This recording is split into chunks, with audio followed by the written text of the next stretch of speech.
Hindi victim blaming ang mensaheng nais iparating ni Pangasinan Representative Mark Cuangco matapos siyang batikusin online dahil sa komento niya sa mga binaha. Sa social media post, sinabi nito na hindi dapat nagtayo ng bahay sa floodplain sa mga residenteng tinamaan ng baha. Mabilis itong umani ng kritisismo at iginiit ng netizens na hindi pagpili ang dahilan kundi kawalan ng pera at abot kayang tirahan. Pero paliwanag ni Cuangco, mali ang interpretasyon sa kanyang pahayag.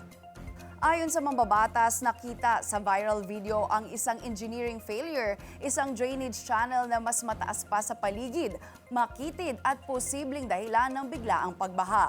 Giit niya, layon niyang matuto ang gobyerno sa pagkakamali at hindi sisihin ng mga biktima.